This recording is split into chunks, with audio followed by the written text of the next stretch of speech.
Well, thank you, everyone. As I promised, we'll have a full briefing from here. So, as you know, just a few moments ago, the president also released a national COVID-19 strategy and signed 10 executive orders and other directives to move quickly to contain the crisis.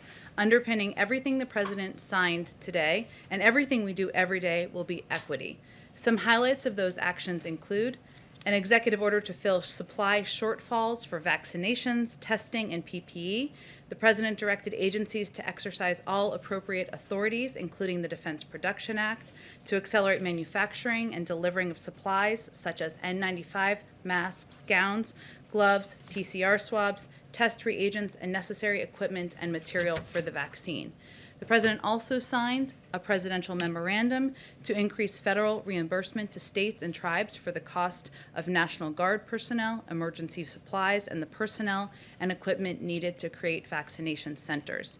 An executive order that established a COVID-19 pandemic testing board to bring the full force of the federal government's expertise to expanding testing supply and increasing access to testing. An executive order to bolster access to COVID-19 treatments and clinical care, establishing a comprehensive and coordinated preclinical drug discovery and development program to allow therapeutics to be evaluated and developed in response to pandemic threats. Sorry, I had to clear my throat. There's a lot here.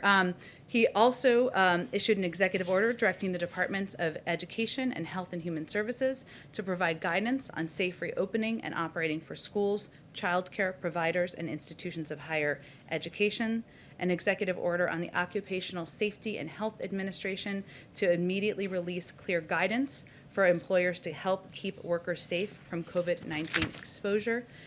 An executive order to require mask wearing in airports or certain modes of public transportation, including many trains, airplanes, maritime vessels, and intercity buses. And an executive order establishing a COVID-19 health equity task force, something we had previously announced, but making it official today, to provide specific recommendations to the president for allocating resources and funding in communities with inequities in COVID-19 outcomes by race, ethnicity, geography, disability, and other considerations. These steps, of course, build on the actions we announced yesterday. I had an additional update. Some of you may have seen this come out through late last night, but I wanted to share with you that as a result of one of the executive orders President Biden signed yesterday, the acting Homeland Security Secretary issued a memorandum to review and reset immigration enforcement priorities. For 100 days, beginning tomorrow, the Department of Homeland Security will pause removals for certain individuals. This pause will allow the administration to review and reset enforcement policies and ensure that resources are dedicated to the most pressing challenges and that we have a fair and effective enforcement system rooted in responsibly managing the border and protecting our national security and public safety. I had one other item I just wanted to flag for you about something the First Lady is up to. Let me see if I can find that, or I will circle back to it a little bit later. With that, I'm happy to take your questions. Zeke, why don't you kick us off? Thanks, Jen. There was some reporting earlier today about the president's commitment to extending New START. Can you talk about what the president's directive on that front has been? Additionally, can you confirm that the president requested reports from the new DNI for an assessment on potential foreign interference in the 2020 election, and then also the Solar Winds Act? Mm-hmm. I can confirm that the United States intends to seek a 5-year extension of New START as the treaty permits. The president has long been clear that the New START treaty is in the national security interests of the United States, and this extension makes even more sense when the relationship with Russia is adversarial, as it is at this time. New START is the only remaining treaty constraining Russian nuclear forces and is an anchor of strategic stability between our two countries. And to the other part of your question, Even as we work with Russia to advance U.S. interests, so too we work to hold Russia to account for its reckless and adversarial actions. And to this end, the President is also issuing a tasking to the intelligence community for its full assessment of the SolarWinds cyber breach, Russian interference in the 2020 election, its use of chemical weapons against opposition leader Alexei Navalny, and the alleged bounties on U.S. soldiers in Afghanistan. So that's hopefully answered all of it. That was a mouthful. And just changing gears for a quick second to COVID and the negotiations with Capitol Hill, how long is the president willing to pursue bipartisanship? Democrats are already talking about a reconciliation process. Is there given the critical need for some sort of aid here that the president's talking about, is there a deadline at which he's giving Republicans, is it February 1st? Is it President's weekend, by which he'll say, no, we're going to do this by reconciliation instead? Well, I'm not going to set any deadlines on our first full day in office, but I will say, and hopefully I'll have more for all of you on this tomorrow, we are going to be increasing our engagement. It's already been ongoing even before the president was inaugurated yesterday, but hopefully we'll have more to share with you tomorrow on meetings, engagements, discussions that will be going on with leaders on Capitol Hill and many members over the course of the next several days. As I conveyed to all of you yesterday, his preference and priority is a bipartisan package and working with members of both parties to come to agreement on that, because he believes that the crises facing the American people, as we saw the jobs numbers this morning, the unemployment insurance claims, I should say, we put out a statement by our NEC director in case you didn't see that. As we've seen and the reports from Dr. Fauci just a few minutes ago, this crisis is dire and it requires immediate action. And we hope and expect members of both parties to work together to do that. We're also not going to take options off the table, so we'll proceed with those discussions over the next couple of days. Go ahead, Kristen. Hi, Jen. If I could just follow up on that. There was some reporting that there was going to be a meeting this weekend with a bipartisan group of lawmakers. Can you give us any indication? Is that going to happen with President Biden or with his economic team? Is that your expectation? Well, I think the reporting was around a meeting with NEC Director Brian Deese. I spoke with him earlier today. He is definitely going to be engaging with a range of members and a range of different groups of members from Capitol Hill in the coming days. I think we were still working to confirm specific meetings before I came out here, and I hope to have more for all of you on that by tomorrow. Okay, and more broadly speaking, Jen, President Biden has proposed this $1.9 trillion package. You already have some Republicans who say, we just passed a stimulus plan. They're not going to get on board with this. Mitt Romney among them, who says we just passed a program with over $900 billion, and some people say the price tag is just way too big.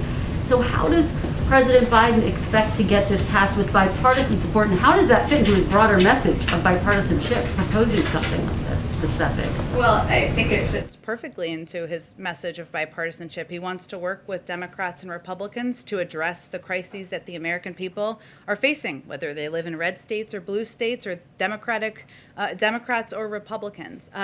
The package was designed based on recommendations from health experts, from economists. It's been applauded by everyone from Senator Bernie Sanders to the Chamber of Commerce.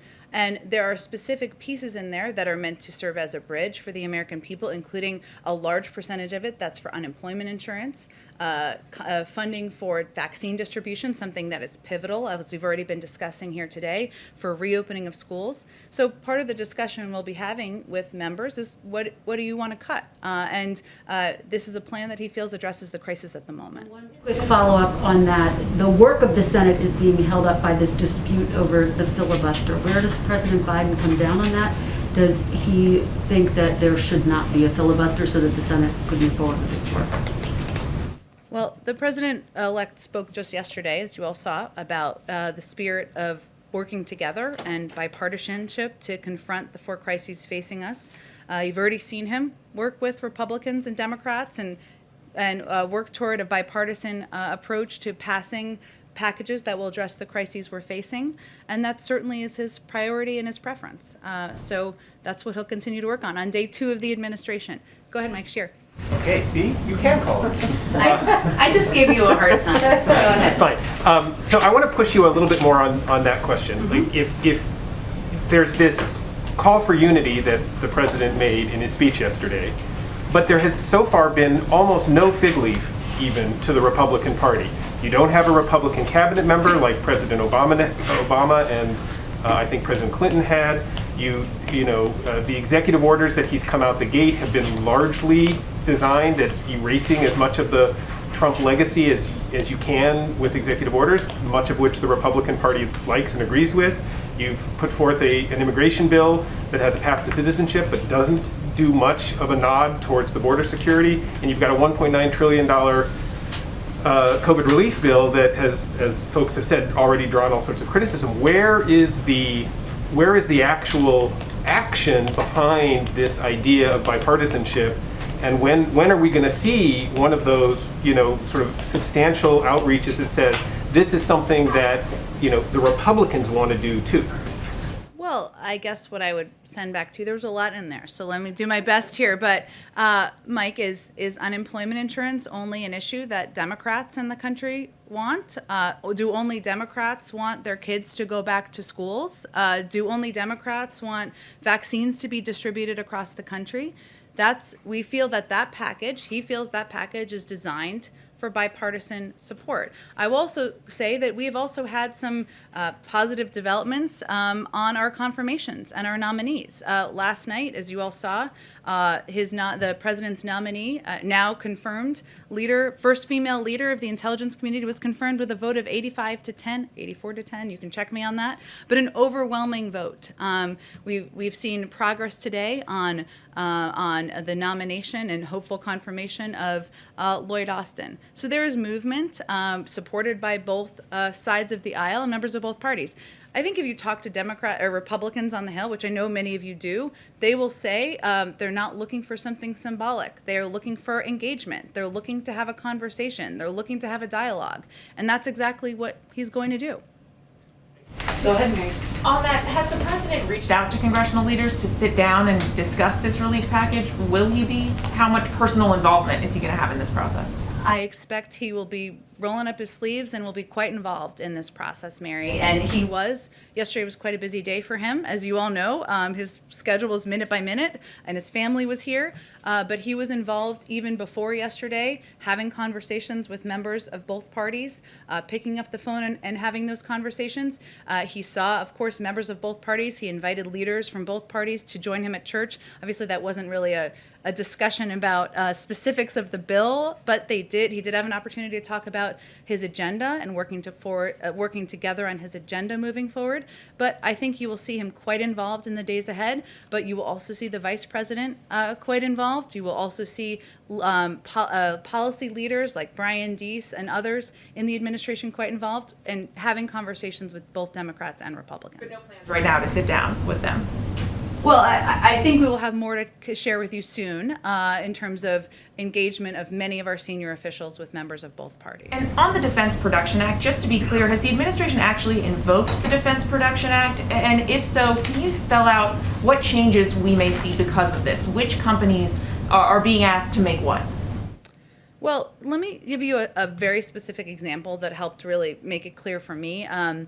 One area is to acquire more low dead volume syringes. And what that does is these specialized syringes allow pharmacists and vaccinators to extract an extra dose of the Pfizer vial, so making more doses available, of course. It also prioritizes the Defense Production Act raw materials that are used to produce the vaccine, so reducing bottlenecks. And it enables manufacturers, us to empower and invoke, I guess, an action from manufacturers to make sure we have the materials we need to get the vaccines out the door and in the arms of Americans. In terms of, obviously, he signed it this afternoon. I'll have to just circle back with you on what it means, if it's officially invoked in this moment or if it takes some time, and we can circle back with you after the briefing. Go ahead, John. On stimulus, is the White House drafting a legislative bill? You mean in terms of the what he announced last Thursday? Well, he announced what his specific ideas will be and what his vision is. But right now we're having discussions with members of both parties, as we have for the last week, about what that will look like. Okay, so no bill draft coming out of the White House is what I'm saying. Well, I'm happy to talk to our legislative team about that. I think what was important to the president was to outline what his vision would be. This is how the process should actually work, right? The president outlines, here's my vision, here's what I think should be in a package. Let's have discussions, let's have engagements with both parties, and let's see what comes out of the sausage making at the other side. Go ahead, Anita. I'll come back to you. I'm sorry, I keep missing, but. Just following up on what Kristen asked, I don't think I heard an answer about whether the president supports keeping the filibuster, or where he sits on that. Has he talked to Senator Schumer about that? I mean, he served there a long time. What are his thoughts on that? I think what I was conveying to Kristen is that the president has been clear. He wants to work with members of both parties and find bipartisan paths forward. And I don't have any more conversations to read out for you at this point in time. Specifically answer that, unless I'm not understanding your answer. I don't think I have more to add to my answer. And then just on the impeachment trial, I know that there was some talk about sort of the Senate doing both things at the same time, two things at once. There's some reporting this afternoon that Republicans are pushing to have the impeachment trial start in February. Where do you all stand still now on that? Are you still looking for that, both paths to happen at the same time? Would it be preferable to do that first, or are you okay with later, as some Republicans are talking about? Well, Anita, I think we have been pretty consistent that we believe the timing and the mechanisms for the Congress and the Senate moving forward and holding the former president accountable, we'll leave that to them. And what our biggest priority and focus is ensuring that it doesn't delay the Senate, Congress moving forward in consideration and discussion around the COVID relief package that the president proposed last week. Go ahead. Thank you, Jen. Is the print cooler? I have a question for myself and then a question for someone who cannot be here because of the social distancing policies. My question is this, and it's about unity again. I've heard from conservatives who are afraid that the president is going to try to pull back religious conscience exemptions for groups like Little Sisters of the Poor. The president pledged he would do that in July when Little Sisters won a case in the Supreme Court. The Health and Human Services nominee Javier Becerra pursued that line of going after the exemptions as Attorney General of California.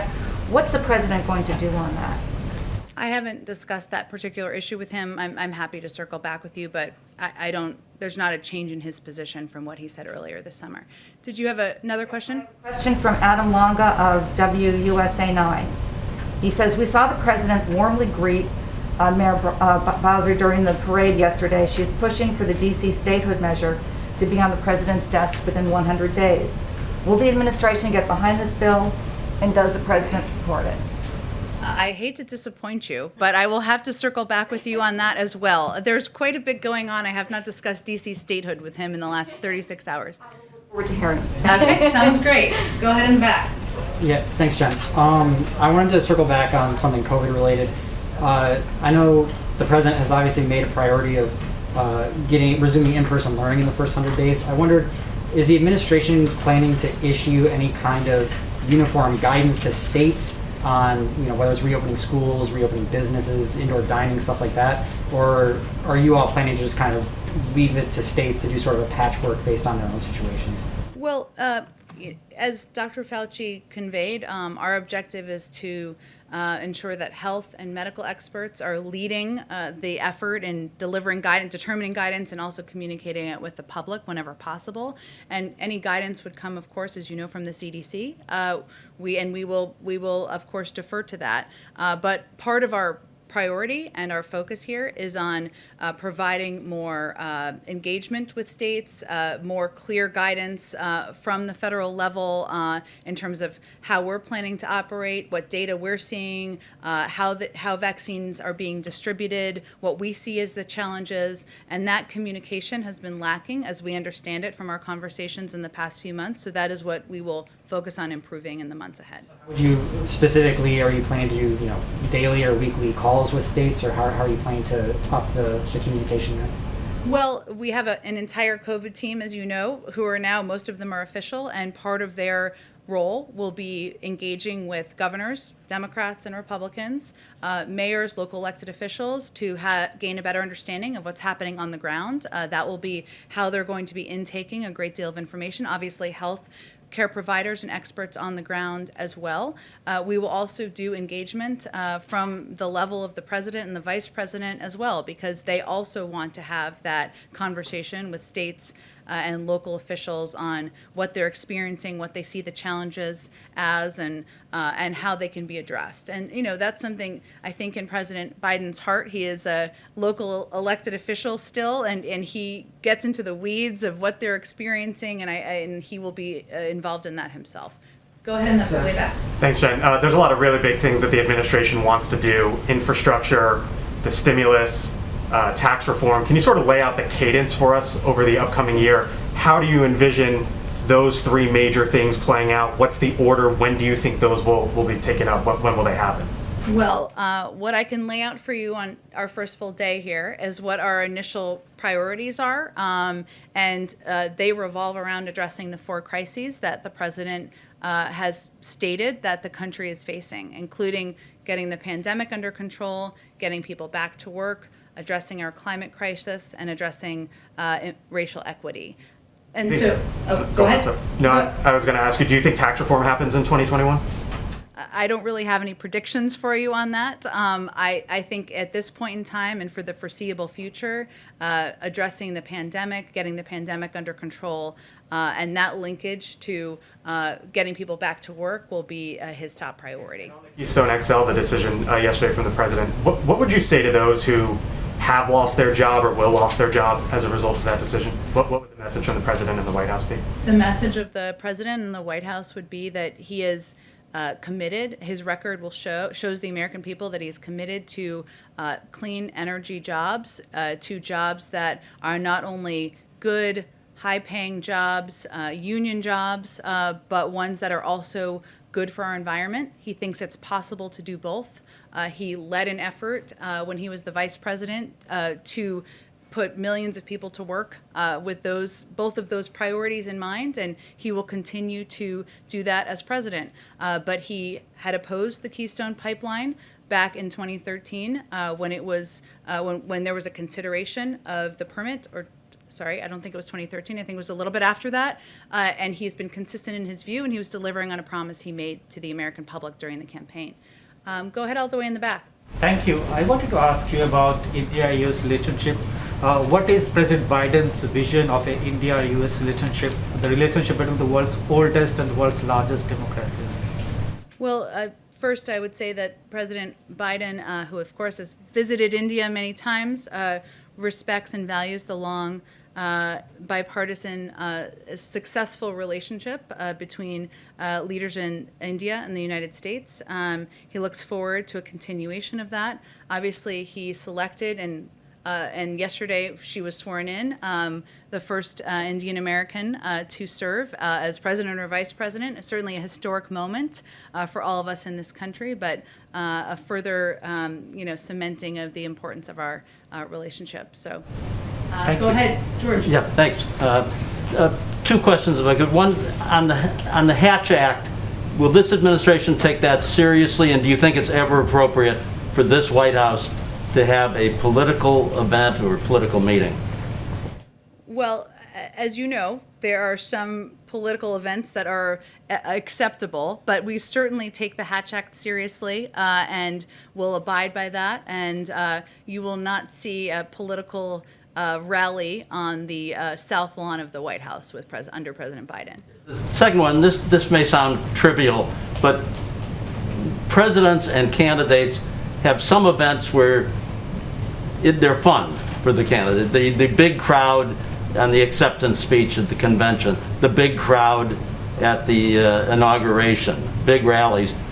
Because of COVID, this president has been denied all those. Has he ever been at all wistful about sort of missing the fun parts of being a candidate and the inauguration?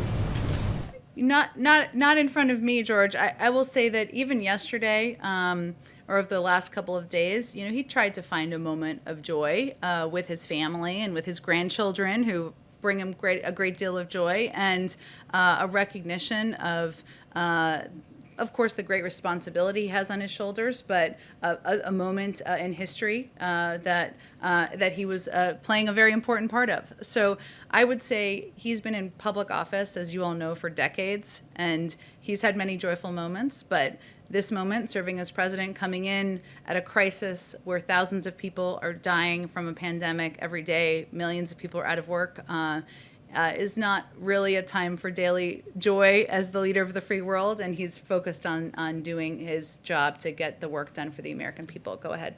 Why weren't President Biden and all members of the Biden family masked at all times on federal lands last night if he signed an executive order that mandates masks on federal lands at all times? At the inaugural Memorial, yes. I think, Steve, he was celebrating an evening of a historic day in our country, and certainly he signed the mask mandate because it's a way to send a message to the American public about the importance of wearing masks, how it can save tens of thousands of lives. We take a number of COVID precautions, as you know here, in terms of testing, social distancing, mask wearing ourselves, as we do every single day. But I don't know that I have more for you on it than that. But as Joe Biden often talks about, it is not just important the example of power, but the power of our example. Was that a good example for people who are watching who might not pay attention normally? Well, Steve, I think the power of his example is also the message he sends by signing 25 executive orders, including almost half of them related to COVID. The requirements that we're all under every single day here to ensure we're sending that message to the public. Yesterday was a historic moment in our history. He was inaugurated as President of the United States. He was surrounded by his family. We take a number of precautions, but I think we have bigger issues to worry about at this moment in time. Go ahead, Anita. Jen? You mentioned. Oh, sorry, Jeff. Let me go to Jeff, Anita, because I already went to you, if that's okay. Jeff, go ahead. Thanks very much. Follow up on New START. Do you have any indication from Russia that they will object to the extension of 5 years, and has the United States already alerted Moscow about its desire? Well, we have not, obviously, as you know, a number of our nominees have talked about our intention during their confirmation hearings over the past couple of days of extending New START.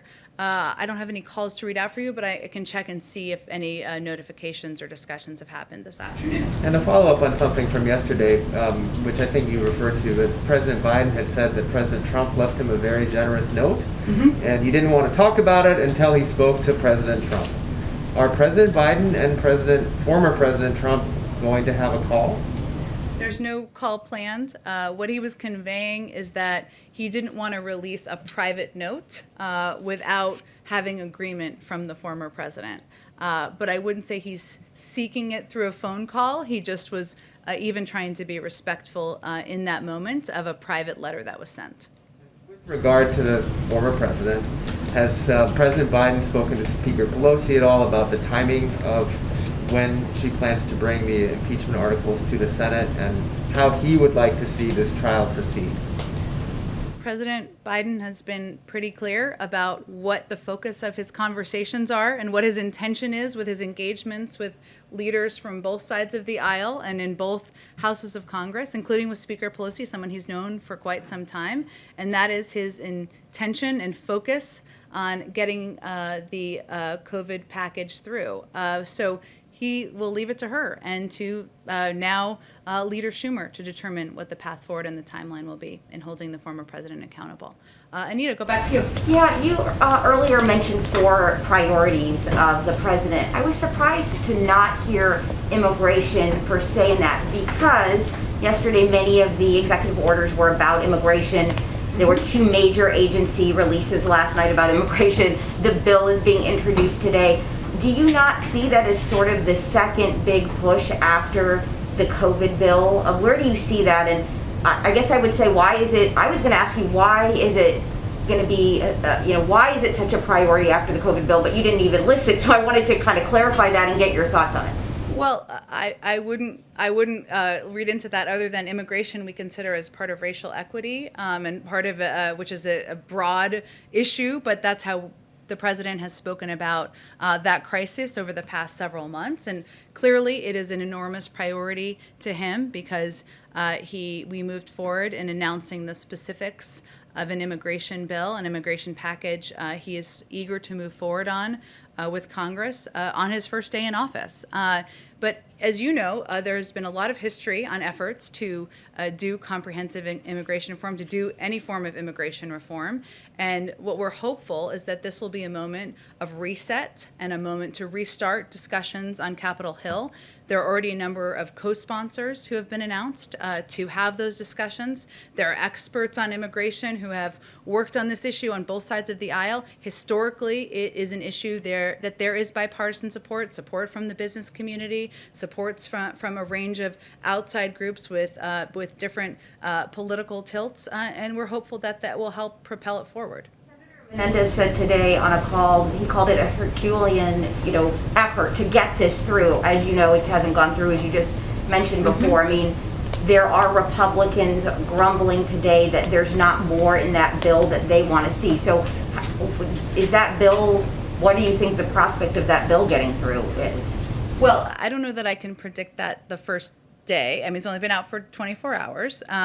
But what was important to the president in the outline of this bill is that it is addressing a couple of areas that he doesn't feel have been effectively done in the past. The last 4 years, the immigration policy has been based around funding for a wall. That has not worked, even to keep the country safer, even to keep bad actors out. And so his approach is multi-pronged. It is to do smart security that will help address and use technology to address key border crossings, address ports of entry more effectively and efficiently, and putting that oversight in the hands of the Department of Homeland Security. It will also help address root causes of migration, and that hasn't been in past bills, as you probably well know, Anita. It was not in the bill in 2013, but it's something that he has been an advocate for in his time in public office.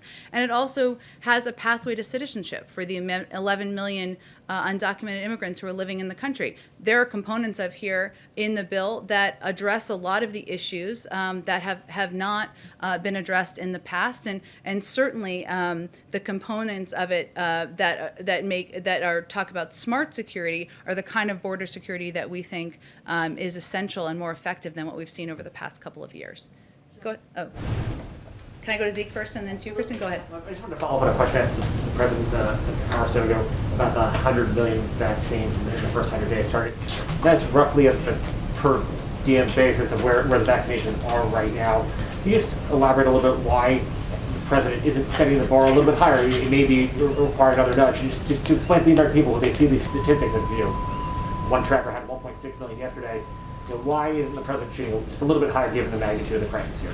Well, none of us are mathematicians, myself included, so I asked our team to do a little math on this. So the Trump administration was given 36 million doses when they were in office for 38 days. They administered a total of about 17 million shots. That's about less than 500,000 shots a day. What we are proposing is to double that to about 1 million shots per day. And we have outlined this goal and objective in coordination and consultation with our health and medical experts. So it is ambitious. It's something that we feel is bold and was called that certainly at the time. And we're working overtime to help to achieve it, try to achieve it. But is the president trying to? He obviously would try to exceed that if possible. Is it possible we may see in a couple of weeks or month that the president would up that goal?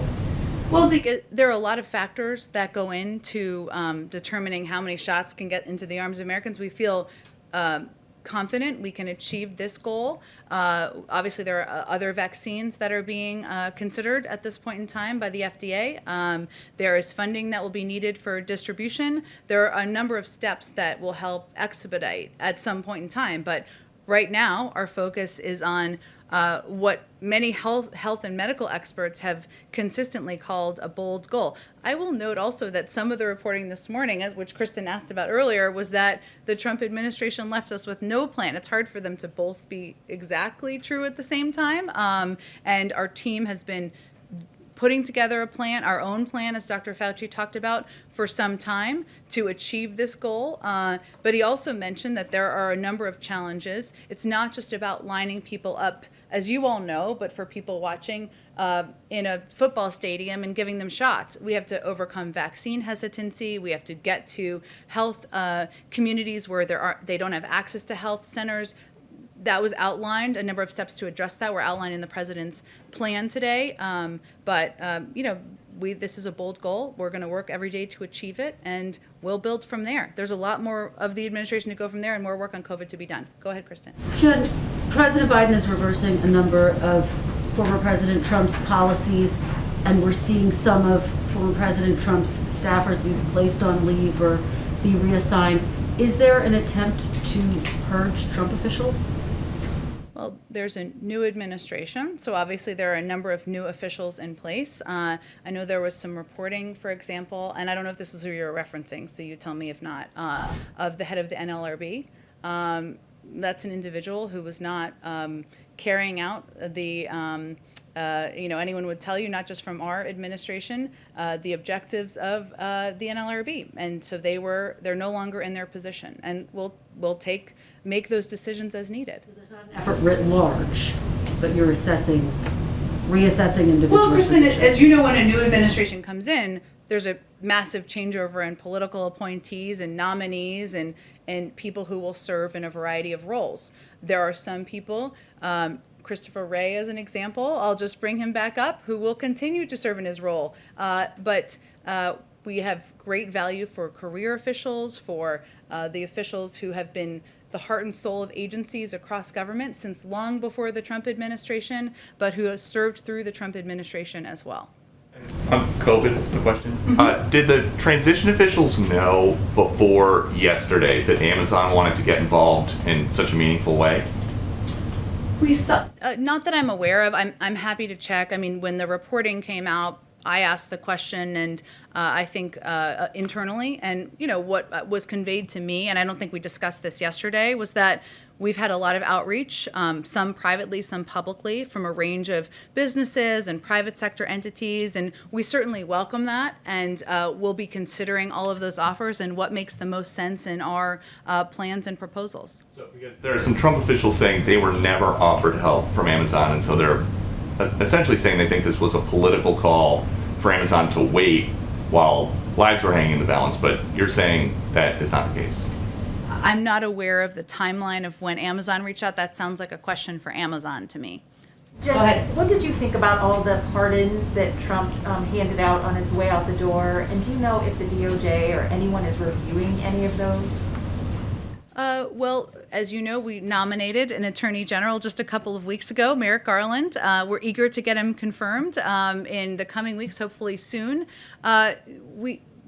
Our view on the pardons, Jennifer, is that it's not a model for how a Biden Justice Department would work. It's not a model, I should say, for how President Biden would use his own power. He would use his own power far more judiciously.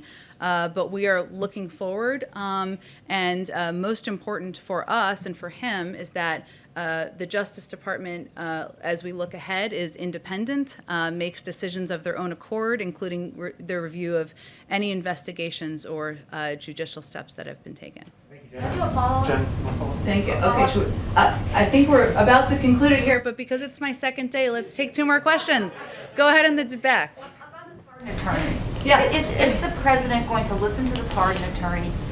President Bush told President Obama that he should use the pardon power early on. But we know that the pardon power has been in disrepute in the last week because of President Trump's pardons. Is President Biden going to try to use the power quickly? Or, I mean, you said judiciously. What's his take going to be? Well, judiciously, and I'm not saying you're conveying this, but just for clarity, is not meant to convey speed. It's just meant to convey how he approaches it. As you know, he has a long history on judicial issues, having served as the chairman of the Judiciary Committee many years ago.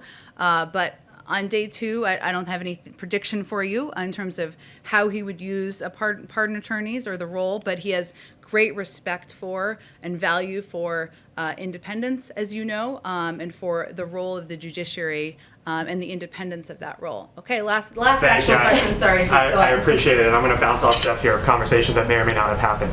Can you tell us, has President Biden spoken to the Fed chair, Jay Powell? If he hasn't, does he have any plans on speaking to him at any point in the near future? And generally speaking, how does the president view the stewardship of the Fed chair during this economic crisis? I don't have any calls to read out for you or to predict for you with the chairman of the Federal Reserve. He clearly has a great deal of respect and value for the Federal Reserve and the role they've played historically, given he nominated the former chair to serve as the first female Treasury Secretary. But I don't have anything more for you. I can venture to get more for you from our economic team. Thank you, everyone. I'll see you again tomorrow.